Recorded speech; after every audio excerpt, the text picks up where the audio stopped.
Good morning.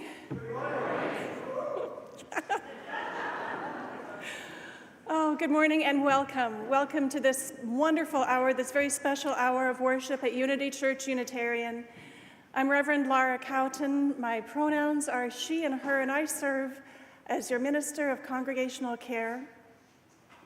I welcome especially those of you online who are watching from the comfort of your home, and those in the sanctuary who are here for the first time, or who come here every week as part of your spiritual practice. So delighted to have all of you here.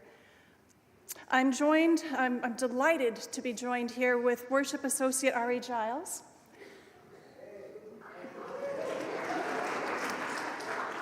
And to welcome Unity's candidate for Senior Minister, the Reverend Dr. Oscar Sinclair.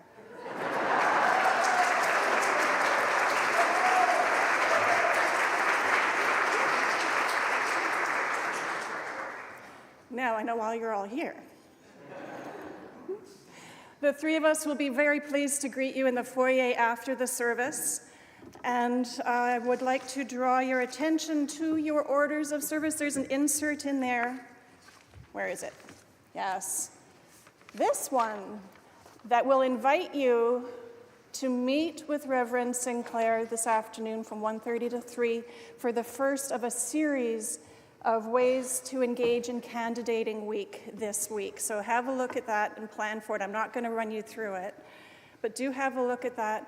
And for those of you who are wondering what is going on here, or want to know more about the process of candidating and the way that Unitarian Universalist tradition calls its ministers, there is a special Finding Yourself at Unity session for visitors and those curious people where Reverend K.P. Hong and a member of the ministerial search team will lead you through some of that information at 10:15 in the Gannett room upstairs between the services. I would like to extend a special welcome to those of you who are visiting today. You will notice this is not our usual Sunday in some ways, and yet in some ways it really is. Whoever you are, whatever gifts you bring, whatever burdens you are carrying, whoever and however you express your love in the world, you are welcome here. We are enriched by your presence, and I hope that whatever you are seeking, whether it be comfort or challenge or inspiration or solace or community, that you find here what you seek today. You find something that will inspire and nourish you and help you to grow into a life of integrity and service and joy. In the parish hall, when you're there for coffee hour, I invite you also to appreciate the artwork that is on the walls. This is from our quilters. It is from the Evergreen Quilters, and they're selling raffle tickets for the beautiful one that is beside the door. And the fundraise here, 100% of the purchases will be shared with Hallie Q. Brown Food Shelf, the Jeremiah program and Project Home. So please do enjoy the artwork, get a raffle ticket, and we look forward to seeing you in the parish hall. And I look forward to our worship this morning. Let us begin with the pealing of our bell.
A Holy Alchemy by Kim Mason. Once upon a time, chemists believed they could transform lead into gold or death into life. We laugh, but are we not also in the business of alchemy, turning loneliness into connection, pain into comfort, anger into solidarity, faith into action? The subtle magic of church combines love with justice, creates hope out of fear, transforms individuals into community. Here we engage in a holy alchemy, finding beauty in the ordinary and life in the present. Come, let us be transformed together.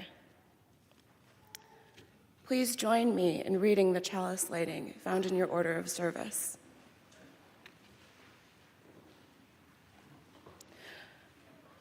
We light this chalice as a symbol of our faith, the light of truth and the warmth of love.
Good morning, especially to the children and families of the church. Children, we have asked you into the sanctuary to start this Sunday, this special Sunday, because we have a story for all ages. And from someone who has been spending a lot of time knowing the story, our story as Unity Church-Unitarian, knowing our story by heart. And this week, all of us are wondering, and he's also wondering, about being called to serve as the next senior minister of Unity Church and becoming a part of the ongoing living story of this faith community. Well, the children who are here, as you know how to do, come and join me up front and help to extend our warmest welcome to Reverend Oscar Sinclair.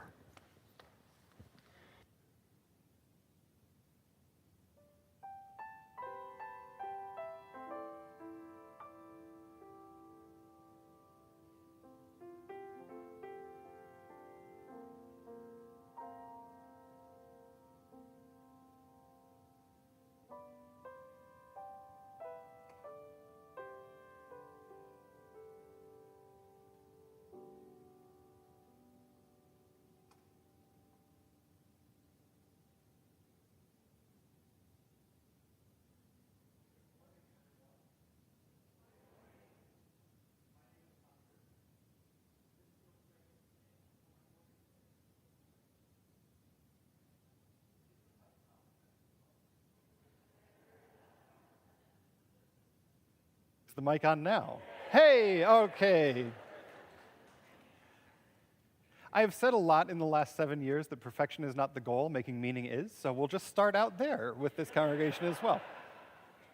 So my name is Oscar, and one of the first things that you should probably know is that I have a daughter, Ailish, who is in 2nd grade. She is going into 2nd grade.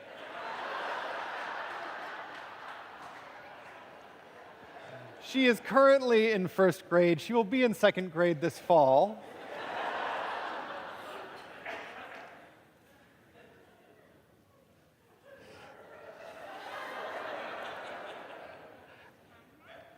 And she is not here this week.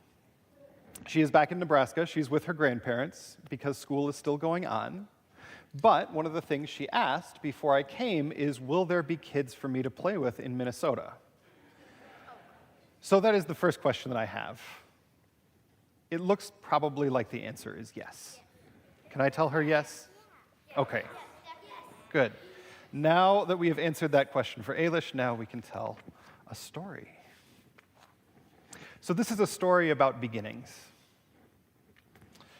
And like a lot of these stories, it's not a story about what happened way back when, but it's a story about what the world is like now.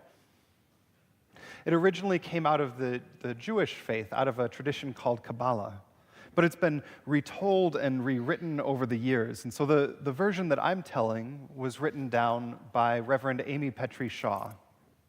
They serve as a Unitarian minister in Florida, but before that they were in the Midwest for a while, so some of you may know them. One last thing before we start, though. In the oldest versions of this story, this is a story about God. But in this telling, it's a story about love. Now, for some people, and I'm one of them, those two things, love and God, are similar enough that when we talk about one, we're talking about the other a whole lot, right? Love makes the world go round is another way of talking about God. I believe in a thing called love, we could sing, but that's also be still and know that I am God. So whether this is a story about love or God, you'll have to tell me after the service. For me, probably a little bit of both. All right. So here's the story. At the beginning of time, before anything else existed, love was all there was. It filled up everything in the whole universe. But love got bored and lonely. There was no one to be in love with. So one day, love decided to make a world. First, it took a deep breath. So can you all take a deep breath? How deep? Can you go a little bit deeper? Love got all squished up, taking the biggest breath ever, and was so squished that it breathed out. You can breathe out? Okay. And it squeezed out darkness. And the darkness was all around, thick and shiny and black. It was beautiful. But now love couldn't see anything. Love waved its arms and its legs, but the darkness was everywhere. Can you wave your arms and your legs? All right. I have to think about this, said Love. Love thought for a moment and tried to think the most wonderful, beautiful, warm thoughts ever. Love thought harder and harder, and all of the sudden Love called out, "I want light." And pop. All of the warm and wonderful and beautiful thoughts exploded outward in 10 different directions and shaped themselves into 10 glowing glass balls. Each ball was filled with a spinning lump of pure light and warmth. And some of the spare good thoughts, there were a whole lot of them, couldn't quite fit in the glass balls and became dust and water vapor and seeds and molecules that would form animals. And Love said, "This is amazing. I better make something for the light to shine on." So Love waved its arms and kicked its legs.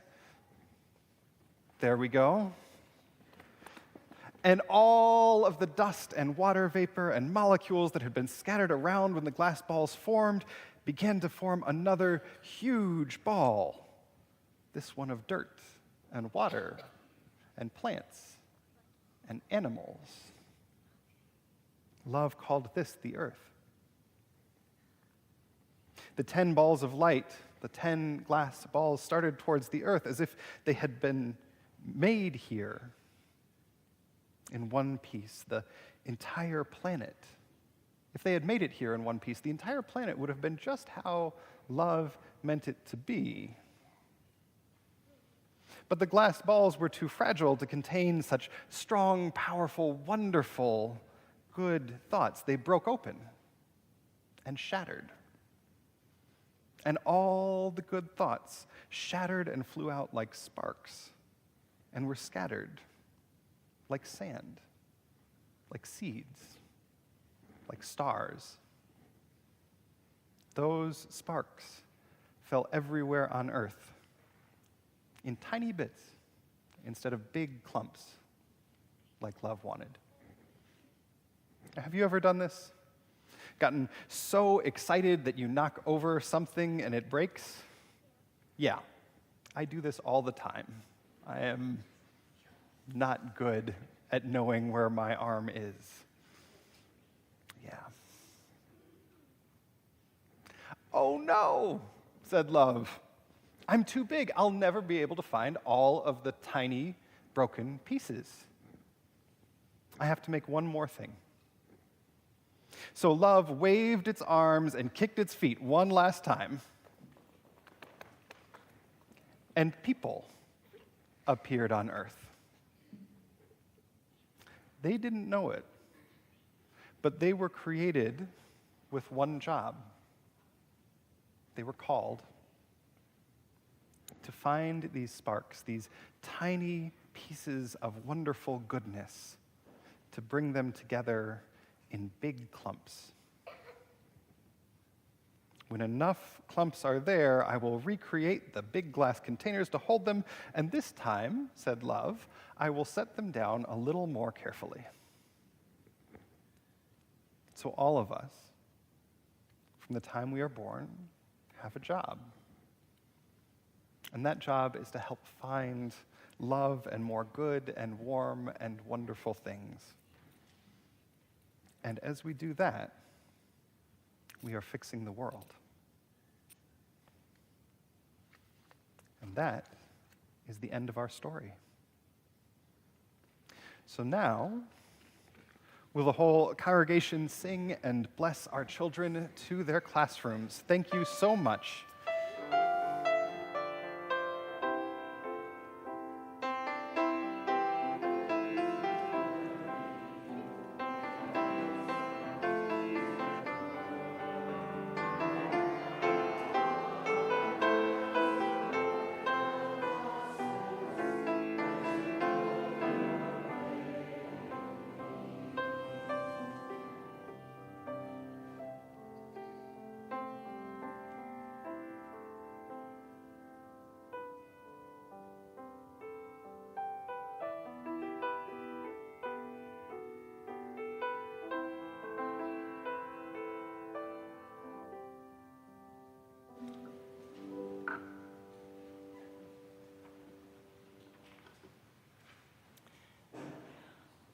Each time we gather for worship, we set aside a moment to expand the caring ministry of this congregation.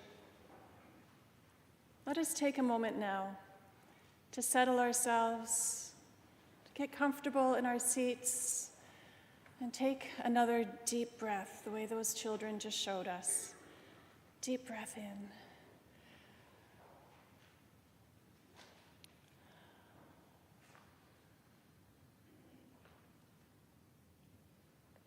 Let us enter into a time of meditation, reflection, and prayer.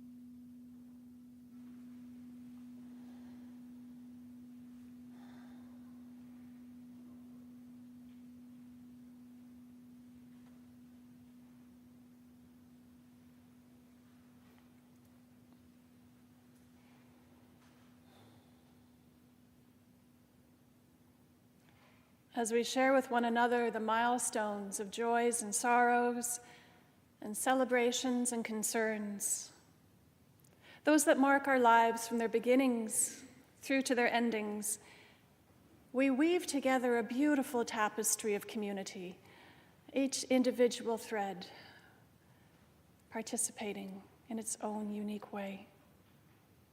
And in doing so, we hold and are held by each other. Today, we are delighted to celebrate the birth of one more Redeemer into the world. Eva Sofia Salgado Rodin was born on March 3rd to parents Zoe Rodin and Eduardo Salgado Diaz.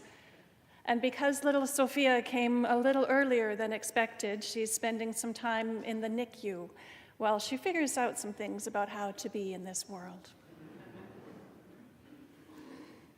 And Carol and Denny Miller are thrilled to announce the birth of their 7th great-grandchild. Graham Michael Dufault was born on March 14th to parents Jill Miller and Greg Dufault. Graham was welcomed home by his sister Giselle, a 2-year-old, delighted with the new one. And we are delighted to welcome yet another new Redeemer into the world.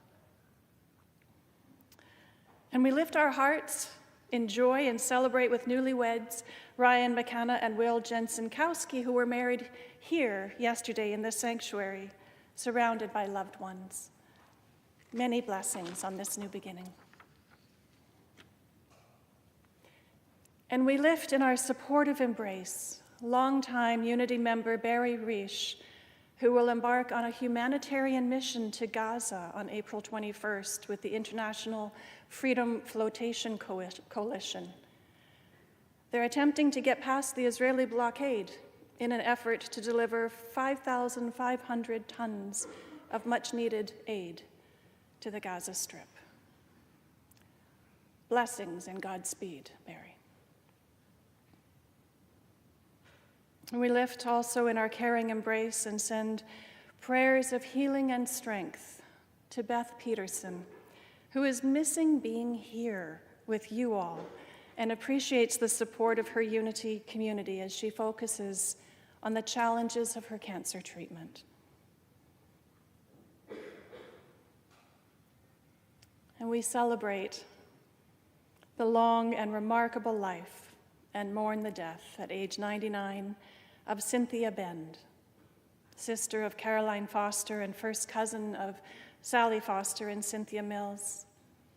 A celebration of her life is being planned here at Unity on April 29th.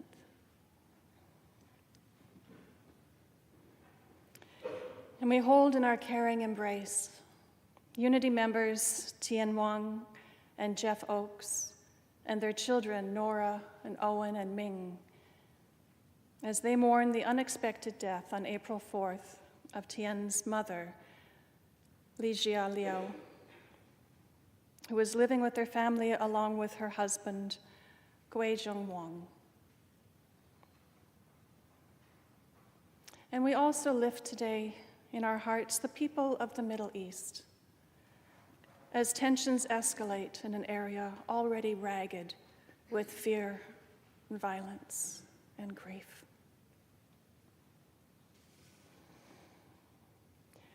We hold in care all these and more as we pray for the people of this courageous congregation and for those outside of it. As together we live into our longing to embody and help to build beloved community. I ask you now to speak aloud into this holy space or in the silent sanctuary of your heart the names of those that you wish to lift into our embrace.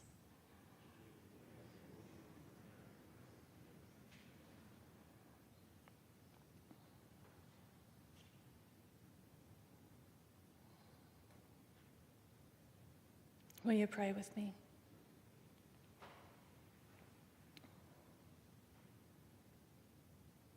Gracious Spirit of life and love and compassion, source of all that is good and wise, we gather today with thankful hearts, some in celebration and some in grief.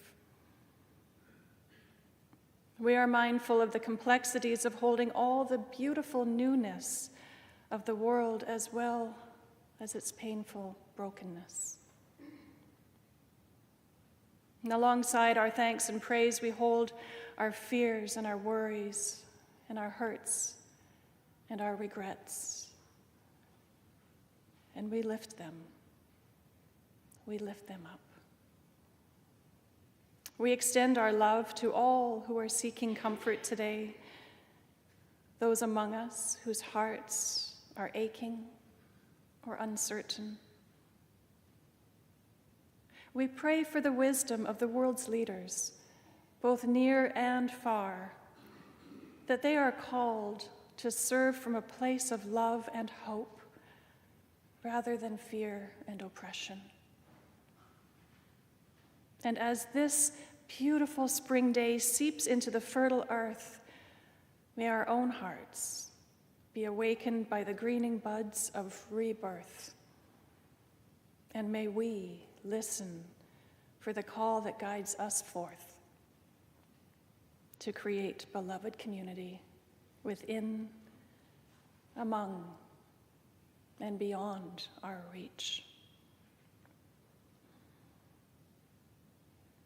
Loving, merciful Spirit, hear our grateful prayer as we share a moment of silence together.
Amen.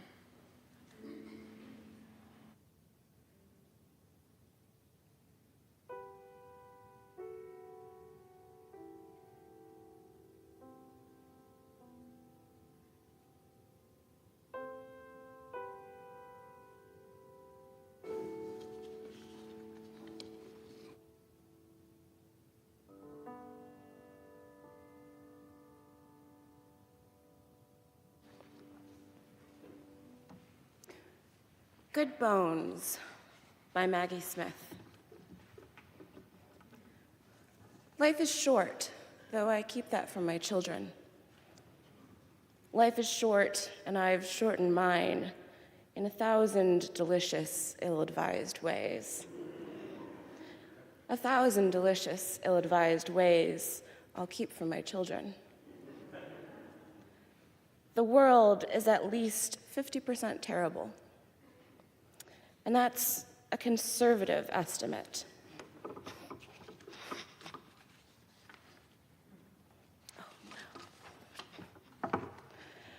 Though I also keep that from my children. For every bird, there is a stone thrown at a bird.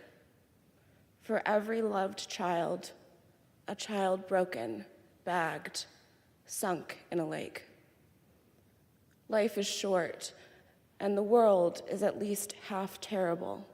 For every kind of stranger, there is a kind one, and there is one who would break you. Though I keep this from my children as well. I am trying to sell them the world, as any decent realtor walking you through a really bad place chirps on about good bones. This place could be beautiful. You could make this place beautiful.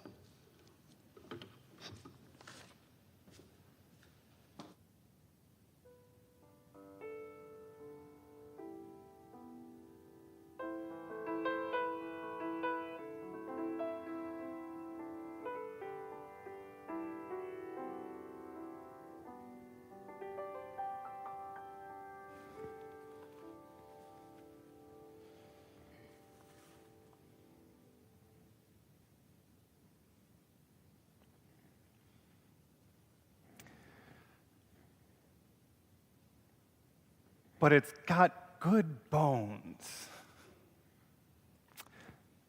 My wife, Stacy, and I heard that repeated enough to be either a mantra or a prayer while touring a row house in Baltimore with a friend of ours and their real estate agent about 12 years ago.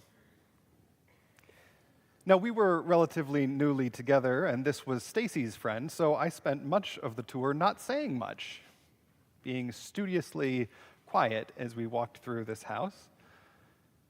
This was in the years after the Great Recession, when interest rates were suddenly very low, and it seemed like maybe investing in property in Baltimore was a good idea. Our friend had found a place on the north end of Fells Point, and knowing that Stacy and I were spending our weekends working on an old row house I had bought a few years earlier, had invited us along to be an extra set of eyes. So, first, if real estate is location, location, location, it is important to say that this was a find. Fells Point is a trendy part of Baltimore, especially among the young and with it. This was about a block off of the main drag. In my memory, it was a 3-story building. The ground floor at some point had been a business, later converted into residential. Most of the windows were covered in plywood, which, fine, it's Baltimore, not very surprising. But the kitchen was just a stove in the middle of a room, not against a wall, on top of exposed, not at all level wood floors, not like hardwood floors, but like subfloor. A ceiling made up of partially hung insulation and hanging wiring. When we looked into the bathroom, the realtor said, be careful when you go in there. There's a 2-foot wide hole in the floor, so you can see the basement without having to go down there. Upstairs, some optimistic soul had painted the wall of one of the bedrooms a very cheery shade of purple, and then in the next room, the ceiling had fallen in. But our friend kept telling us that this house had good bones. Good bones. She wanted so much for the place with the falling-in ceiling to be her new home, she could not see it for what it was. Now, admittedly, my view of that place was colored by my experience digging up shag carpet and amateur wiring at the house that I'd been working on for that year. But it seemed impossible to me that that house in that moment had good bones. Maybe it did at one point, but it needed some urgent care.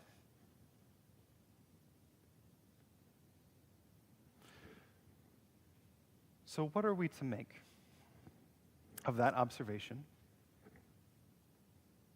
and the one that Maggie Smith makes? This place could be beautiful, right? You could make this place beautiful. Is that faith or foolishness? Is it commitment to seeing possibility or willful ignorance of the ceiling coming down? The world makes it really easy to see the house falling down, not worth saving. But even in the midst of that, there is still that cheery purple wall. Beauty and laughter in the midst of destruction.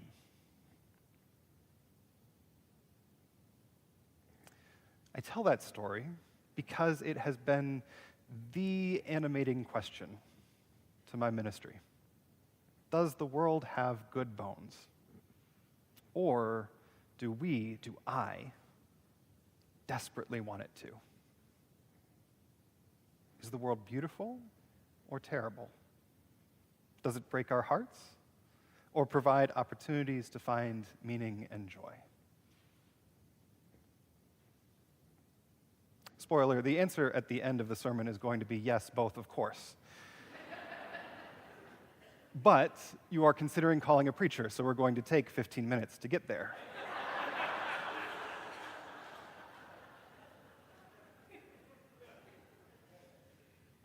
So a few weeks ago, if you've watched any recent services from Lincoln or seen the video updates that I've been doing, you have probably heard of the county attorney in Lancaster County. We've been having a little bit of a moment with him, which I will talk about at great length if you ask me about it in the hallway this week. But a few weeks ago, the county attorney, a guy named Pat Condon, called me at home on my day off. Now, I've been part of a group of churches pushing the county attorney to expand access to pretrial diversion programs in Lincoln, Nebraska. Basically, the jail in Lincoln is overcrowded, and we think, a group of 24 churches, think the solution is to get more people better services, rather than incarcerate more of our neighbors in the county jail. This is not a thing that the county attorney has been wanting to cooperate about. So a few weeks ago,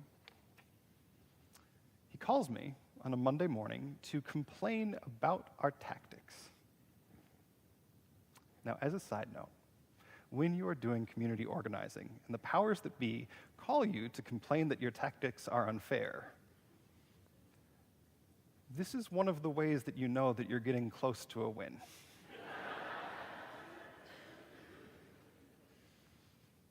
But as part of that, he launched into this lengthy monologue about how we nice church people couldn't possibly understand the depravity and heartbreak he saw regularly at the county attorney's office. How we were so busy talking about peace and love that we didn't understand how the world works. Now, what I wanted to tell him, but I didn't, because my job on that call was to get him to commit to a meeting that he didn't want to come to, was this. I might not understand what his job looks like day to day, but he certainly does not understand mine.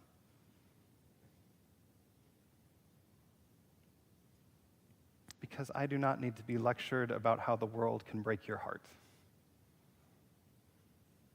On my first overnight shift as a hospital chaplain, it was 10 years ago, while training for ministry, we had 5 deaths overnight in the hospital.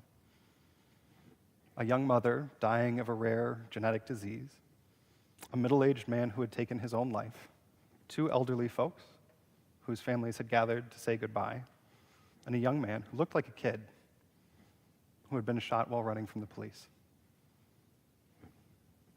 I do not need any lectures from the county attorney about how the world can break your heart. For the last 7 years, I've served as a Unitarian minister in Nebraska. Some of that you can probably guess. Sitting with families as they wonder if the medical care their kids need is going to be available, if it's going to be legal. Heading to the state capitol or the Board of Education without Nebraska, knowing that we're going to lose more than we're going to win. But we're going to lose with our heads held high, proclaiming worth and dignity for all.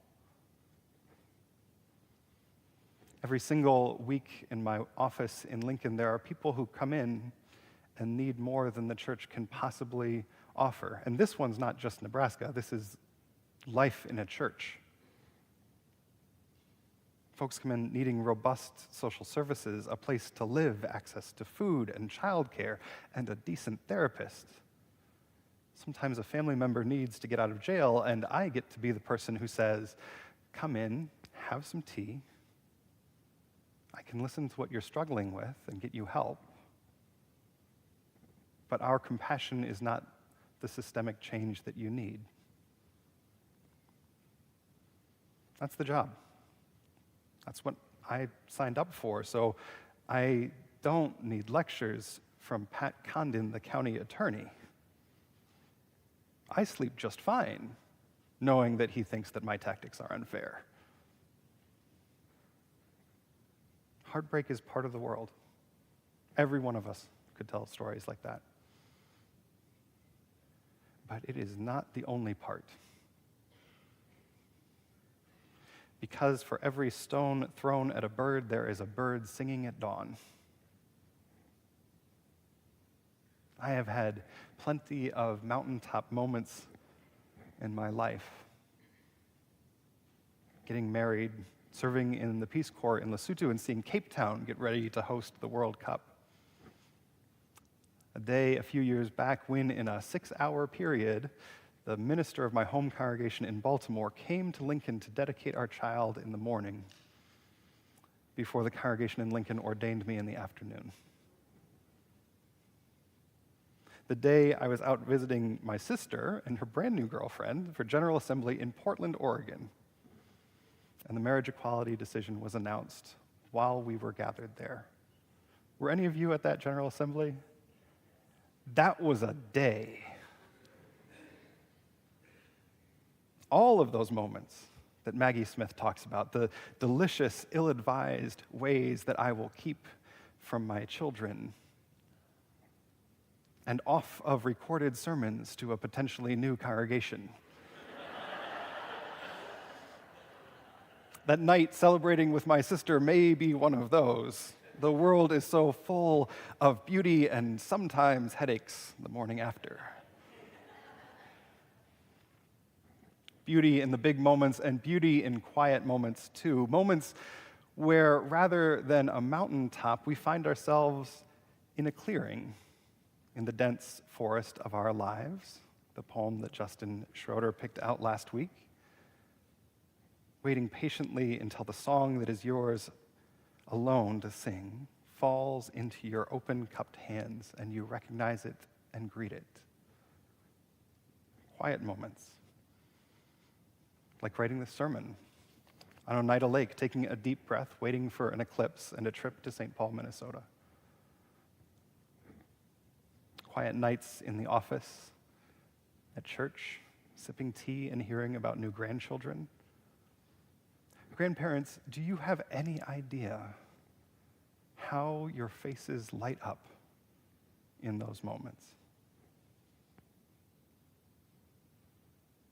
I mentioned in one of the videos I posted in the lead up to this week that Gilead by Marilyn Robinson is one of my favorite novels. There's a quote from it that captures some of the beauty that I'm trying to describe.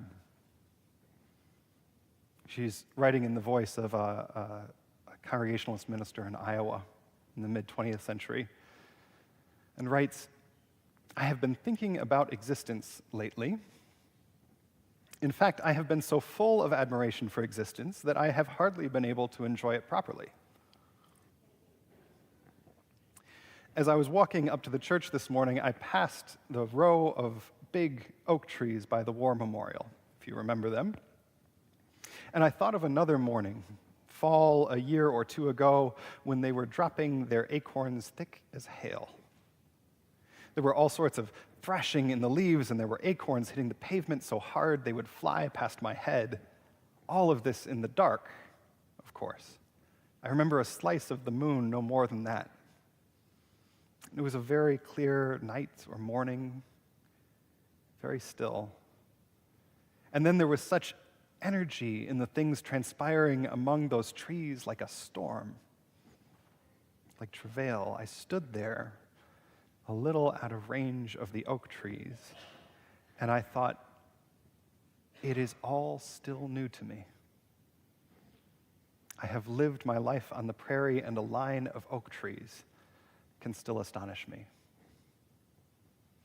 I feel sometimes as if I were a child who opens its eyes on the world once and sees amazing things that it will never have any names for, and then has to close its eyes again.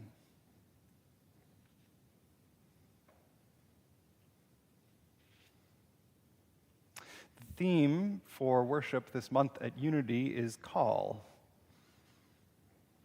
I'm told that this was a coincidence. I'm not sure that it was fully coincidental.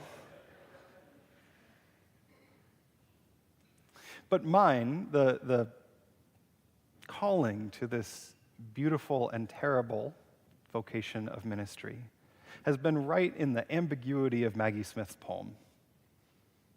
That question, this place could be beautiful, right? We could make this place beautiful. I applied to seminary in 2011. In the year leading up to that moment, every single thing in my life had gone dramatically wrong. I was a Peace Corps volunteer in Lesotho, but the last months of my service had been dominated by violence and heartbreak. Another volunteer, a friend of mine, was shot and killed in a mugging. I had started a public policy program in Baltimore, but months after starting, I was diagnosed with Hodgkin's lymphoma. I had a ponytail before this haircut. And I spent the better part of a year in and out of the hospital. I was single and didn't want to be, but chemo and dating isn't a good romantic combination in your 20s. I was heartbroken in so many ways. And in the midst of all that,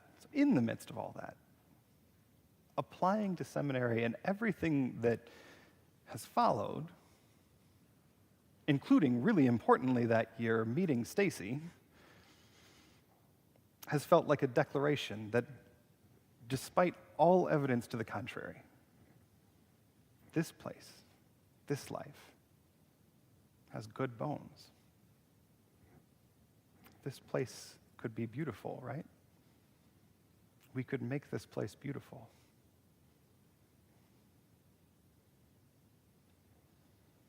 So a question, as we begin this work of mutual discernment and call together this week: does this place, Unity Church-Unitarian, have good bones? I remember visiting this sanctuary for the first time years ago. I was up here for a conference, and Nick Cable was the Hallman intern, and he showed me around. And I remember coming into this room and looking up at the rafters, the scorched timber that remembers a devastating fire 50 years ago. And I remember this chancel, the skylight. There was a hole in the ceiling 60 years ago after that fire. now a skylight and wood, turning scars from that fire into beauty. Every church has terrible, heartbreaking stories, right? It isn't just a fire here.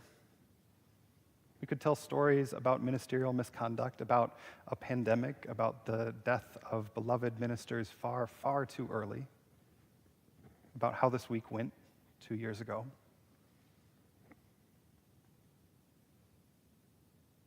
But those are not the only stories to tell. Because I could also tell stories of sitting with Stacy in our living room, reading the congregational record. On date night, I'm very, very lucky.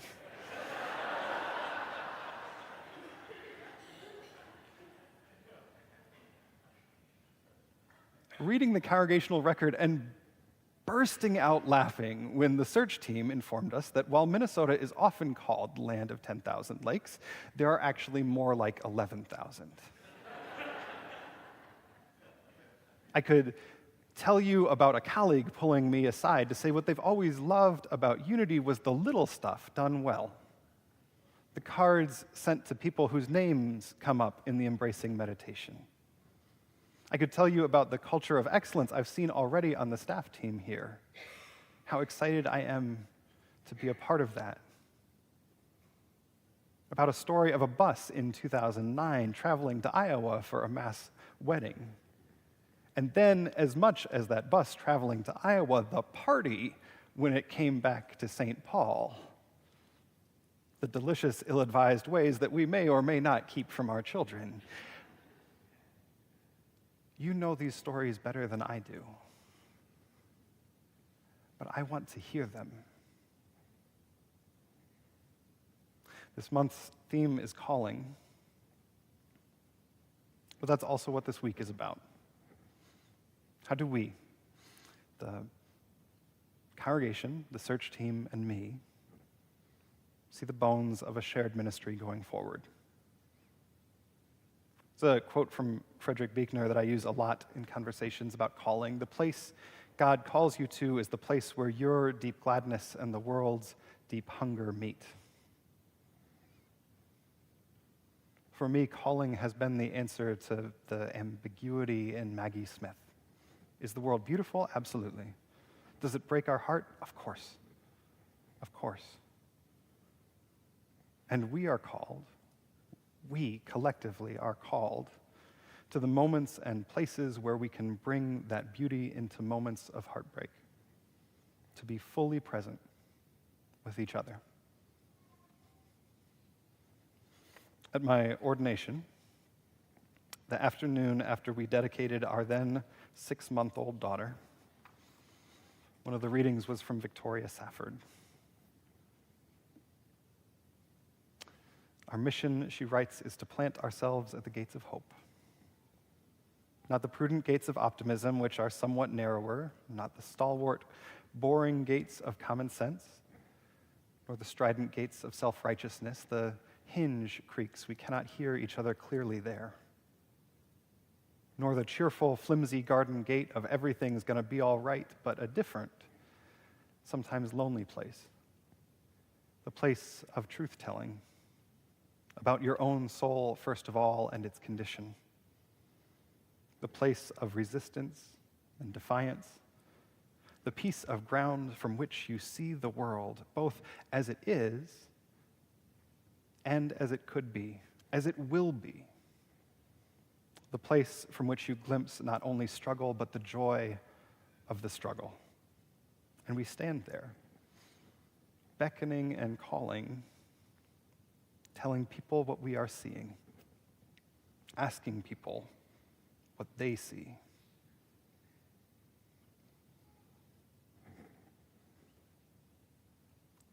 This is a big week. There's no way around that. For the congregation and for me, this is one to remember. This is like deep breath time as a preacher. This is forget what grade your daughter is in time for a preacher.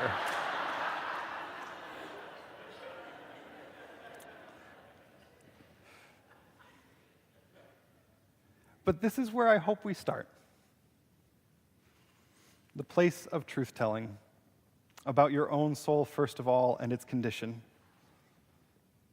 And from there, we can stand together this week, beckoning and calling, telling each other what we are seeing, asking each other what we see. May it always be so, and amen.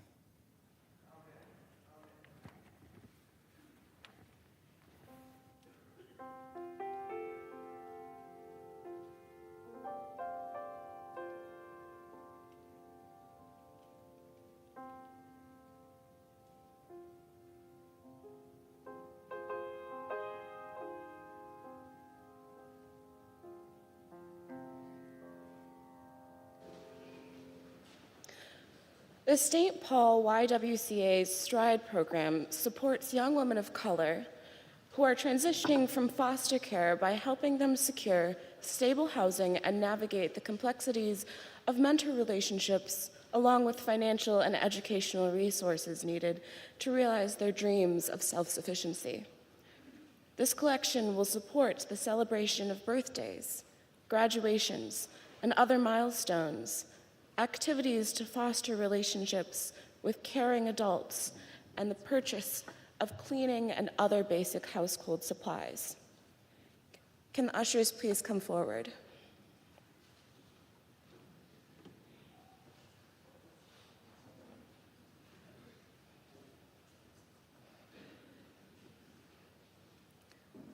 Part of our calling at Unity is to work together with the places that are with us and among us in the community. Please give generously as you are able.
So as we start to draw this service to a close, I am so excited this week to hear stories about this congregation. I'd be remiss to say that we don't have 3 events set up that are big events to hear those stories and for me to talk about some and answer questions. The first one of those is at 1:30 this afternoon. Then there's one on Wednesday night at Wellspring Wednesday, and I hear there are pancakes on Saturday morning. That is all in your order of service. I look forward to meeting many of you and remembering as many names as I can this week. But for now, go in peace, go in love, and go in hope, knowing that we build this thing together. We build it from love. Amen. Will you join me in the chalice extinguishing flames printed in your order of service? We extinguish this flame, but not the light of truth, the warmth of community, and the fire of commitment. These we carry in our hearts until we are together again. Amen. All right.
I see in the window.